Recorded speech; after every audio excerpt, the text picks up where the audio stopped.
I think it's your intro this week. Is or it? Is it mine? It is. Yeah. Because you did... Episode 18, yeah? Yeah, I'm sure I think it it's is. me, actually. Oh, you do it? You do it or I do it? Episode 18. Should we do it together on 1, 2, 3? Welcome back to... No, fuck it. You just... No, mate, you just start. Just grow up. We always say that. Grow up. It is me because Grow I said that last up. time when I did the muscles and press-ups. Oh, yeah. Grow up. Right, go. Welcome to our podcast, the Living Room Chat with Ryan and Matt. So I'm Ryan, he's Matt. We're two self-employed estate agents working out of the Reading area in Berkshire. This podcast is lifting the lid on the trials and tribulations of being an estate agent. So have a listen, follow along, fire us over your questions. But for now, let's dive into the episode. Welcome back to the Living Room Chat podcast, episode 18, so I'm told. Is that right? Yeah, absolutely is, mate. Cool. Absolutely is. Wow. We feel like we just said off air though very quickly. Off air, look how professional we are. We seem to have been in the teens for fucking ages. Oh, I've done it already. What, sworn? Sworn already, yeah. Can you just cut that out straight? I don't know why I swear in the first 2 seconds. Yeah. But anyway, we've been stuck in the teens, what seems to be an eternity. But we've got one more episode after this, and then we're into the big dizzy heights. Dizzy, is that a word? Dizzy I'll heights. take it, yeah.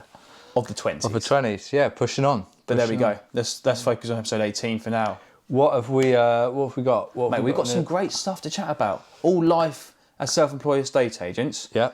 You're considering selling your home. Yeah. We're going to talk about the emotions of that. I've had a sale agree recently where we actually provided the buyer with a full structural survey report before they agreed the offer. It worked really well. So I want to talk about pros and cons to that. Also, solicitors. It massively goes hand in hand with moving house. There's loads of them out there. Really, really shit ones. Really good ones. But how do the public, if a recommendation comes in, how do they know it's genuine? So we'll talk about that as well. Cool. I think let's start with I think you mentioned the survey last week or the week before, and you were going through that process. Yes. I think that's a great thing to do as a buyer, to be like, right, here's a survey for the property you're about to buy. Cool. And I think, so yeah, let's dive straight into that because it is a really interesting topic. Because I'm not sure if this is the case, but I imagine lots of places in the world, you do have, like, I think like Americas and places like that, you have a buyer report done. Yeah. The seller does it before. So it talks about all the negatives of the house. So they know what they're buying. And it makes so much sense. Yeah, doesn't it? Because getting a survey report done before and the buyer seeing it before they start moving forwards, it means they're not going to pull out in 2 months' time because they know what they're buying. So when they get the survey done in 6 weeks and then it takes a couple of weeks to get through and then suddenly it all falls through because of survey, and you've been running and wasted 2 months of marketing, actually deal with it before. Yeah, absolutely. And I think we mentioned previously about the searches being done up front as well and the pros and cons to that. And I think there is so little for a seller to do before a property goes to the market and so much for a buyer to do once they agree an offer. Yeah. I kind of wish it was a bit more balanced in that perhaps a seller had to do a bit more legwork rather than just chucking a property on the market. Yeah. So let's go through pros and cons very quickly. Well, not very quick. We've got half an hour, but we've got 3 topics. So let's go maximum 10 minutes. What time do we start? Probably 3 minutes ago, 25 to. Okay, cool. All right, cool. So the pros. So let's talk about this live example. So I've had an offer on the property. The buyer will be negotiating, and I mentioned obviously the seller's only bought the property 18 months ago, and for various reasons they now need to sell it. They still had the full structural survey report. 18 months gone by. Okay, there's been a few changes, but nothing major. Yeah. So the buyer suggested, well, look, I'm happy to increase my offer to what they want, but if they can provide me with the survey report, it's going to save me £700, and then I know exactly what I'm buying, and if I'm happy with it, then I'll commit to paying that price. Yeah. So I spoke to the sellers. I said, look, this is what you suggested. I don't think it's a bad idea unless the survey is really bad. So I said, send me the survey through first. All 93 pages of it. Ouch. Luckily, Dry reading as well. we're property professionals. So I managed to scan through and blitz through and make all the points I needed to, all 93 pages. I did it in about an hour. Commitment. But then then I went back to them, this is my views. There were issues with chimney, the flashing, the roof, the damp course, There was various issues, but they weren't major concerns, but they were all issues. I would say if you can get all the work done on this survey, it's probably going to cost about 10 grand. Yeah. But it doesn't need to be done now. No.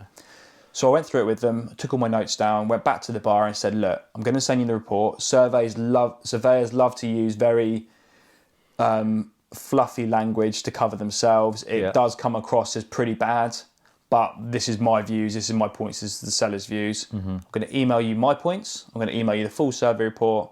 Have a look through, come back to me. It worked. Came back, he said, look, understand, I appreciate that I'm going to need to do that in probably a couple of years. That needs doing, that's fine. I'm happy to commit at the price based on that survey report, and I won't need to get a survey done on the property. Yeah, brilliant. Done, deal done. So you probably shaved maybe 2 weeks off the transaction on the back end there by just doing that up front. Comfortably, yeah. No waiting around for surveys, buyers feels more confident in their offer. Yeah. And pressing on. Absolutely. Absolutely. I've got a deal at the moment. I'm negotiating, and I've done the same thing. Had a buyer pull out after getting the survey, and it's a property that needs a lot of work. Okay. So I've got the survey, and I've sent that to a buyer who's interested. Because it needs a lot of work, you can see it needs a lot of work, but the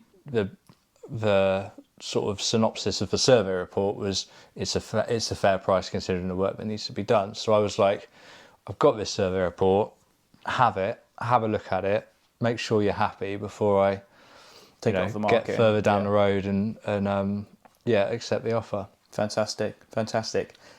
Negatives though. So the positives are committed buyer from day one. Committed buyer. No hidden problems.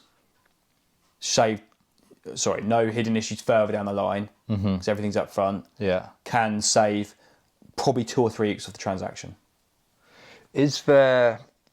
Trouble is, whoever gets the survey, you can't control what the surveyor puts in the report. Yeah. But I guess from a buyer's point of view, there could be something that's like, oh well, this survey hasn't been done by my surveyor. Yeah. And that is the danger, because there is no commitment necessarily unless you get Gazelle for a buyer reservation agreement done, which I must admit we haven't on this one. No. But that's by the by. The issue is there is nothing legally stopping that buyer turning around and saying, I want to get a survey done in a month's time. And we're like, well, you've already had a survey. You had it. No. That was 18 months ago. I want to have a survey. The trouble is, a lot of deals rely on people being like fair and reasonable. Transparent and honest, yeah. And you can't help. Whether they wouldn't do that anyway, it doesn't matter. That's the negative for me. The other negative I have is spending £750 on a full structural survey means you're committed. Not just, look, best bill in the world, like you're buying a house at 400 grand, okay, 750 quid's not the end of the world. No. But no one wants to part way with cash if they don't have to. At the moment, he's not financially committed to anything. Yeah. And is not. So if he pulls out at any point in the transaction, he's lost 300 quid on the searches. That's it. Yes, and even like we were saying about the seller paying for the searches up front, that's even less commitment for the buyer. Yeah. But then saying that, he has offered more. He's offered a couple of grand more than he was going to. So actually the seller is probably net better off. But it comes on to my other negative. If a seller pays for a survey report before it goes to market, or when they find a buyer and they have the report to send, and the house has major issues, it's gonna. We legally we need to let people know that. Like if people ask us, we can't lie. We have to say if there's issues with the house. So it's going to cause issues, because if it turns out the whole roof needs replacing, it's going to cost 20 grand. Suddenly they've just shot themselves in the foot. Yeah, I guess that's it. But then the flip side is that would have been found out anyway. Yeah. So I think there's more positives outweigh the negatives in my opinion. I think so. But also, does 700 quid get you a full structural survey? I don't know. It gets you like a level 2. Does it? But I don't know. I just passed it to Adam. Yeah, so I think 700 quid gets you a level 2. Does it? Which won't really tell you much about the structure. No. And it will tell you lots of things which could need further inspection. Yeah. So, depending on how... Level 2 survey reports basically should just be a list of electrician, a boiler guy, a roofer, say, here's our report, contact these people for further inspection. Yeah. That's basically, it should be 1 page.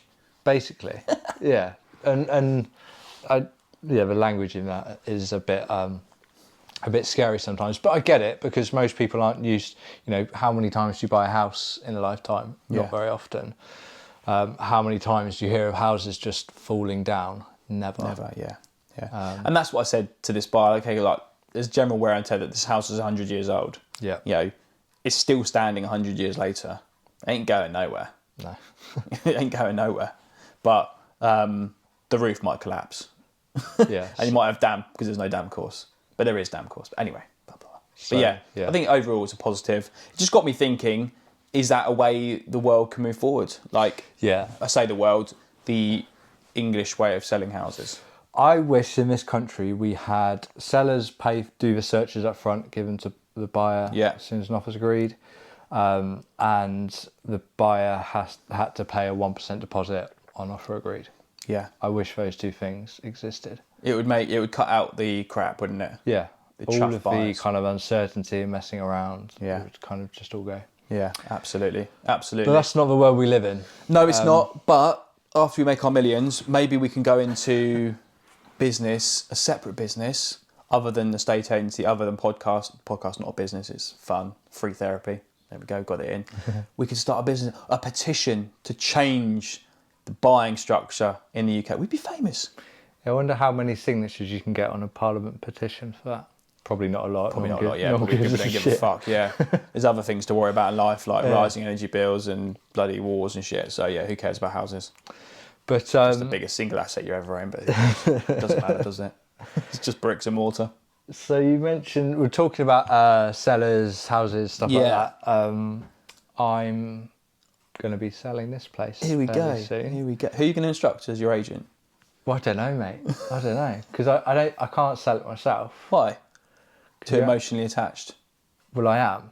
I'll sell it for you. So no, I know a better estate agent than you, right? That's what you, mate. I saw the look. That's what you wanted to give me. No, mate. It's not my decision. Oh, fine. Soph and Charlie. Okay.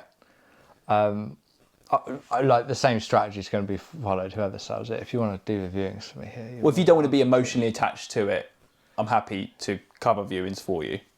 Because I know I spend every Friday morning here. So you've got to know this place. I know this place, yeah. I know the good bits and the bad bits. So Charlie's like, I don't want to move, so I'm just going to let you take care of it and let me know when I've got to move out. Okay.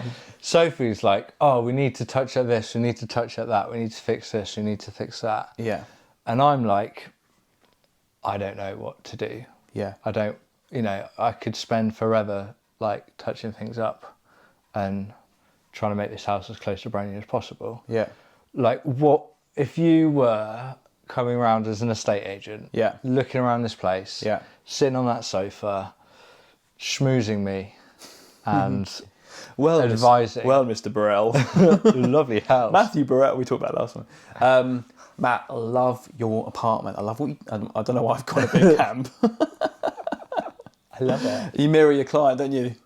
Yeah. So that's why I went a bit camp. Cheers, mate. Right, no, joking aside, I say the same thing to clients. I said, look, if it's going to take a couple of hours on a Saturday to do some work, then do it. If it's going to cost less than £100, then do it. If it's going to improve the property. The problem you've got is, let's take this room, for example. People who are listening, apologies. People who are watching on YouTube, cheers for the love. Which camera are we looking at, by the way? Well, that one for that bit, but we'll look at that one for this bit. Yeah. Cheers for the love. So this grey wall, Matt's got a grey and white finish in here. 2 walls are grey, 2 walls are white. So if you wanted to paint that grey wall again to touch up, that's great. You can probably get away with that. But if you try touching up a white wall, the moment you do that, the skirting looks really shit. So you have to then paint the skirting. And then you might get a bit on the floor and you're like, oh shit. Then you've also got to paint the coving. And then you've got really nice white finishes. And then suddenly you've got to go, oh fuck, I've got to do the ceiling as well. And what's turned in from a 2-hour Saturday job, painting a wall, has turned into full decorator mode, getting professionals out to do the whole ceiling, lights out, all that sort of thing. Yeah, that's my concern. Yeah. I don't want to start that. Yeah, exactly. I personally, with your property here, it's in fine condition. So I wouldn't worry too much about it. No. All I say to clients is declutter as much as possible. Yeah. Maybe get a nicer table. Nothing wrong with your table. The table's shit. Okay, cool. Thanks for you. You said that, not me. Your table's shit. and it's a bit rickety, and it's got loads of like stickers on one end. Yeah. We'll get a little picture in a minute for the screen for the YouTube. We haven't put anything, little inserts on the YouTube page for a while, have we? No, I've been lazy with the edits. All right, we'll do that. But maybe like a smaller circular table in this corner would give a bigger impression of the size, because you've got fantastic sized bedrooms. They are awesome. Respectfully, what lets us down, and you kind of had this, view when you came in. Hopefully your buyer doesn't watch this podcast. But the living room is probably on the small side, isn't it? Compared to the overall size and square footage of the flat. 100%. I stood in this room with my brother when we were moving in and rented this place initially, and I was like, we can't live here, it's nowhere near enough space. Yeah. That was over 4 years ago. So I think a couple of things you can do. You've got the little two-seater sofa, that works well. I think a little round table in this corner so you can see there's a dining area rather than the big monstrosity that is your white squarey. I think that would make a difference. You see, I've been talking about getting a nicer round table to go in that corner for probably... Not a big one, just one that you can sit comfortably four people around, but like a smaller one. It's more suited for two. So I've been talking about getting that table you're describing for about 3 years. So that's another thing. I'm like, why am I going to go out now? Mate, get yourself down one of the charity shops, like the big... Mate, what? Why? No, it's a good idea. I take your point on board. You can pick them up for 50 quid, put a nice... just to sell. Yeah, and then sell it with the property. I take your point on board. I'm going to completely ignore it, but I do take your point on board. Like, you're not wrong.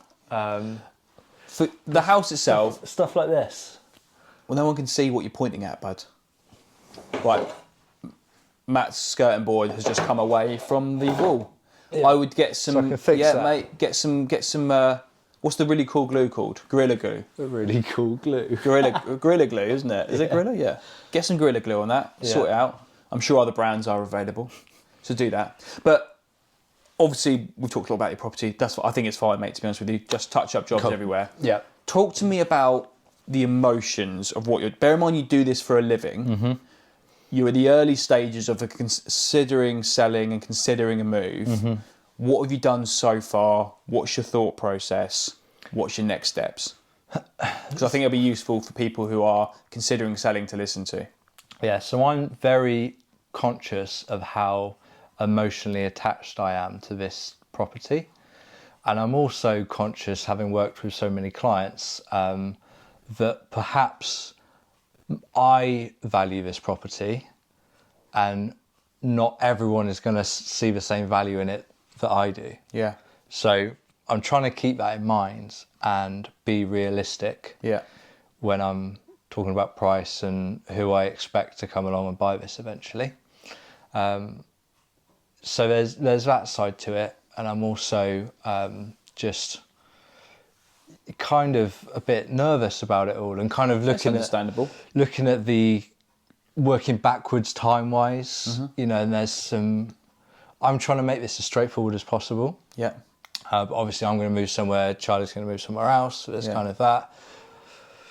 And there's also stuff which we're not going to know until we're in it and we're doing it. So what the buyer's situation for this place is, are they going to be in a chain? Are they what? So so I kind of... There's a lot up in the air. Yeah. And whilst with clients, we meet them at a stage where they've already gone through that process of thinking about stuff, and then they booked a valuation, and that's the first time we meet them. More often than not, they may have seen some stuff on us on social media about how to set the house, but that's normally the point.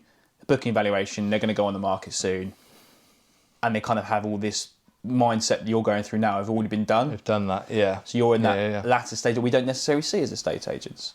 I think I'd be curious as to what a estate agent would value this at. The trouble is I requested, you get those Rightmove emails where it's like, oh, is it time to request a valuation for your property? I was like, yeah, let's do that. Actually, it is. That's me. And no one got in touch with me. I don't know if they saw my name. It was like, oh, it's this fucking estate agent from up the road. Well, as in you contacted other estate agents and no one called you back? Yeah. Well, that probably sums up estate agents, doesn't it? Mate, get it done. Call some local estate agents. See what. But the thing is, they're gonna. Why don't you book it in Sophie's name? Yeah, it's not a bad idea. They're not gonna know. Yeah. So, oh, hang on a minute. She's with Matt Barrell. He's the Reading agent. I was actually famous, are we? Yeah, and they're not seeing us on Facebook or anything, or social media, or YouTube, or TikTok, or Spotify. Other platforms are available. Yeah, cool. It's an interesting time because I think from my personal view, every time we've sold 2 times obviously bought 3 properties, and every time it's been literally on a whim. Like we sold our flat way back 2015, I think it was, and it literally was, should we sell, go into rented, and then buy a house, and then the following Friday it was on the market. That was probably the week before. Same when we moved from our house, moved to the house we are now. That was in lockdown. We had no plans of moving whatsoever. Really? Saw a house came on the market. It wasn't the house we bought in the end, but saw a house come on the market. I was working with the other agent. This was a Friday. I was like, I want to put my house on the market. Can you send me a contract? This is the price. I'll do the photos tomorrow. I'll send them over to you with the floor plan. Can we get it up on the market? And literally, I obviously told them the price. They put it on the market on the Monday. We were under offer on the Wednesday, and then bought the house we're now living on the Saturday. So within a week of me going, right, well, Lauren, actually, should we move? We were buying another house. It's crazy how quickly stuff happens, isn't it? Because I think sometimes how mad it is that you can meet a client on a Monday, go around and do pictures on a Tuesday, be on the market on a Wednesday, be under offer on a Thursday, and have solicitors instruction on a Friday. Yeah. You've only met that client on Monday. Yeah. So there's not much. It can be some can be really drawn out, sometimes it can be really quick. But overall, I always stand by this, and it's the best advice I ever give to anyone. If the time's right for you, the time's right. Yeah. Like, there's no messing around. Like, if you want 2 months to wait, the amount of times people say, I'm not going to put my house on the market for 3 months. How many times you get an email 10 days later saying, I've seen someone want to buy. Can we put my house on the market? Yeah, things happen very quickly. You cannot shake the bug. The house moving bug is unshakable. It's like head lice for 6-year-olds. Can't get rid of them. Can't get rid of it. Yeah. Literally, you get that bug, you want to move house, you ain't shaking that. You are moving at some point very, very soon. And again, to your point about... That'd be a great little reel, by the way. People talk... people say they want to move, and it's like... oh, I don't want to move until I've found somewhere. Yeah. And then all of a sudden they find somewhere.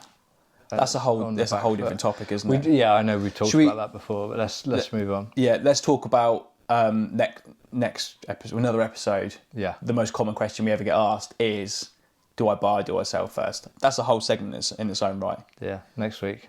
Tune in, episode 19, next Friday. Talk about the biggest question ever asked in a estate agency. What other topics did we have? I think, how are we doing for time? We're good for time. Cool. 10 minutes? Solicitors, I think, is an important topic. Yeah. And what came about, and I'll tell you the background in terms of why this came to my mind and why I thought it was important to talk about.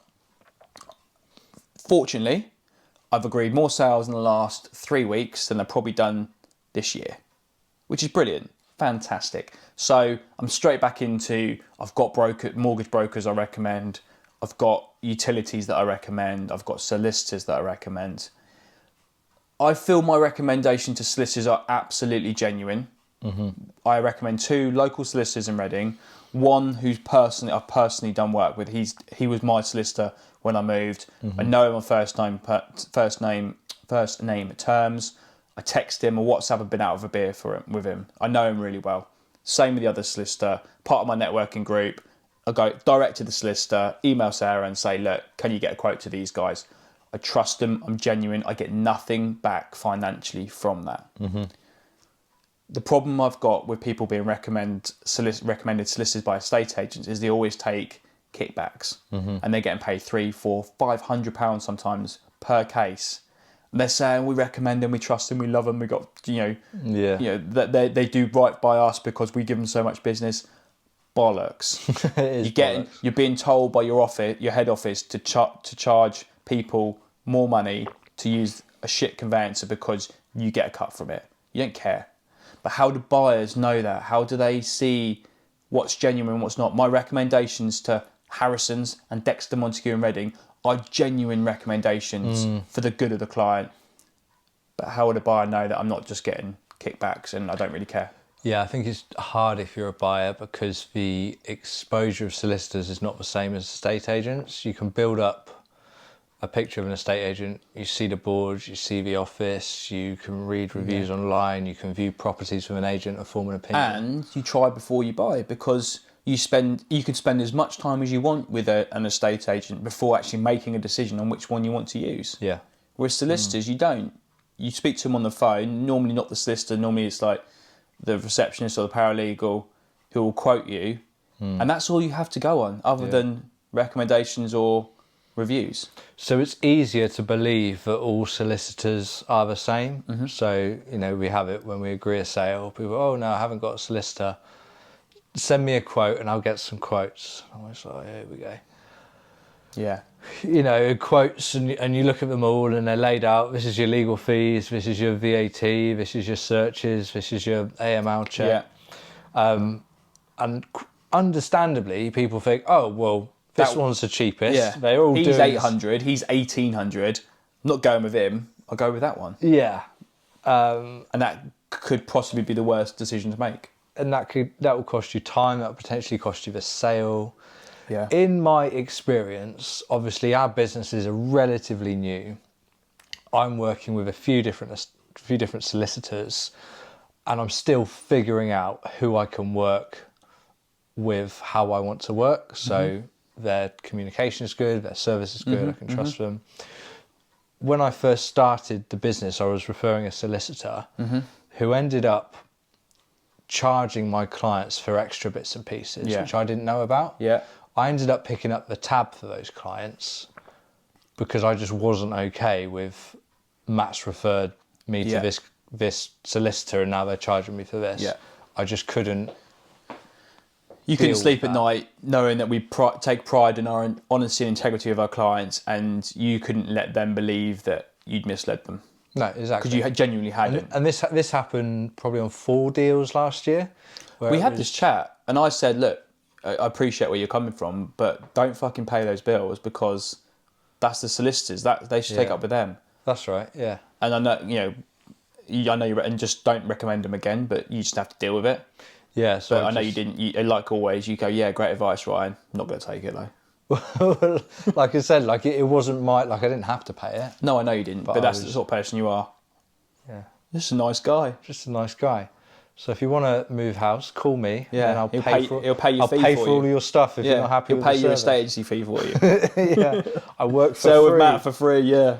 He just does it for the love of the job and the love of the people. Yeah. And to get some TikTok reels. Yeah. Joking or not, he does charge a fee and he's very good at it. So yeah, and actually it was interesting looking at my average fee the other day on those Little cards. They were good, weren't they? They were good. I quite liked it. They were good. Yeah. So it was, I wasn't bottoming or anything, which was quite good. No, I would say I was mid-table. No, I was towards the bottom end. I was like a Bournemouth. Okay. Were you more like a Chelsea? Were you mid-table? I wasn't a Chelsea. I'd be a Brentford. I think my average fee was the only thing I did all right on. Yeah, I was 10th out of 13. But I was 4th in audience sizes. People listening and watching, sorry. Yeah, it's going to be irrelevant. Yeah, don't worry about that. We'll talk about that another time. I did think though, we're not going to be caring about targets, and all of a sudden I'm looking at this top trumps card telling me where I rank in the table. Yeah, I did think the same as well. I quite like that, but yeah, I agree. Anyway, back to solicitors. Yes. So my personal opinion is if an estate agent recommends a solicitor, find out how much they are getting as a kickback. And it will say on firstly they should tell you that they're getting remunerations from the solicitor direct. It should come up in the actual quote. There'll be a line saying estate agency referral fee included within the quote. It should be. Ah, okay. Okay. Well, it used to in our old company. Yeah. And people, only a few would ever question it and say, hang on a minute, Agent X, why are you getting £400 and the solicitor's only getting £500? Yeah, that's because we're greedy fucking bastards. Oh, sorry, did I say that out loud? Yeah, sorry, apologies. Find out exactly how much they are getting, the estate agent is getting from your referral. But if it's not too much and it's realistic, then why wouldn't you use a recommended solicitor? Because they do have those relationships. Like if they're recommending one solicitor for all of their sales, then the probability would suggest that they're going to have a number of sales going through with said solicitor. Therefore, have more opportunity to speak to them, therefore build a better relationship with them. Trouble is, the average person's perception of what's fair and what's a fair kickback figure is probably very different. I think there should be a cap on referral fees. We talked about banning referral fees, which I still think would be a good thing. Yeah. I think it would help the industry. It doesn't, yeah. From my experience so far, a year into the business, it's quite clear the more kickback a solicitor gives an estate agent, the worse you can expect the service to be. I totally agree. That's totally how it agree. seems. Yeah, absolutely. So I think there should be a cap on referral, maybe £200 for a referral fee. Cap. That's a lot of money for just passing a lead and selling the benefits. But if it helps the sale go through, then great. But I think £200 should be the cap. Yeah. I suppose solicitors have got the same struggle agents have in that there are lots of firms racing to the bottom on price. Yeah. So, but there's also firms that have held strong and don't get involved with quoting £599 legal fees. You know, £800 all in, no sale, no fee. Like there are people that pay. I say to people, you should be paying realistically £1,200 to £1,500 for a solicitor. For the legal fees. For the total cost. For a purchase. Yeah. For a sale. For a purchase. That's cheap. Not really. £1,200 to £1,500. Yeah. I don't think it's cheap. Maybe you're using expensive solicitors with £400 kickbacks. I'm definitely not getting any £400 kickbacks. Maybe we'll compare off air. No, I think. But then that does include the searches. No, so you add the searches, 1,500 becomes 1,800, 1,900. Yeah, plus your VAT. Yeah, so I think you're right, 1,200 to 1,500 is about right. Yeah. But anyway, there we go. But yeah, interesting topic of conversation. My voice went a little bit there. Interesting. Yeah. Brokers are a whole nother story. We'll do that another day. But I think there's a lot of. Summarising our chat today, I think there's so much information out there for buyers, and there's so many conflicting interests and conflicting parties and conflicting views. It's almost impossible to make the exact perfect decision, the perfect mortgage advisor, the perfect solicitor, the perfect estate agent. What you've got to do is go with your gut and your head. You look at the numbers, look at the facts. And then if you can't break away from anyone there, think logically, and who do you like the most? Who do you get on the most? Who can you build a relationship with the most? And that's the way you need to steer. Totally agree. That's top tip for Ryan on the Living Room Chat podcast. Elegantly put there. I know. Really nice. It's a sick, mate, we're smashing the reels out. And your move is a 6-month process, maybe longer. Yeah. So remember, the agent you work with, the broker you work with, and the solicitor you work with are there for that 6 months or longer, so just choose people you like and trust. Yeah, absolutely. Basically. Absolutely. I think it's really important. But yeah, there's some good stuff covered there. So what have we covered off? Surveys, sellers getting surveys before selling houses. Interesting topic of conversation, whether it ever comes to fruition, who knows. The joys of selling your home. And the ups and downs in your mind before you even get to that stage of actually putting your house on the market. We're here to help. Like, that's probably the best thing to say. Like, if you ever need to reach out and talk about just some ideas, just want to bounce some ideas off with property professionals that are approachable, we're your guys. Yeah, absolutely. Just drop us a message, add a comment. We're happy to chat. Send us a DM. You've got us obviously all on the socials, so you can do that. I think it's probably a good thing. That wasn't even an actual plug for the end of the conversation. It flowed quite nicely. It did. I think we're half an hour done now. Cool. Should we wrap that up then? I still got half my coffee left. Mate, I've smashed mine out. I still feel like I'm still waking up, but it's been good, to bash out another episode. Yeah. Hopefully people found some value in there. I think they will. And hopefully. Let's come back and do this again, shall we? Episode 19 coming next week. But for now, that has been episode 18. Guys, thank you so much for watching, for listening, for engaging. We appreciate all the views we've had on our social medias over the last week. Appreciate all the comments that people are sending us. Keep firing your questions. We'd love to talk about topics that you guys would like to know about. So get in touch. That's the end, is it? Nice one. Thank you all. And we'll see you later. Cheers.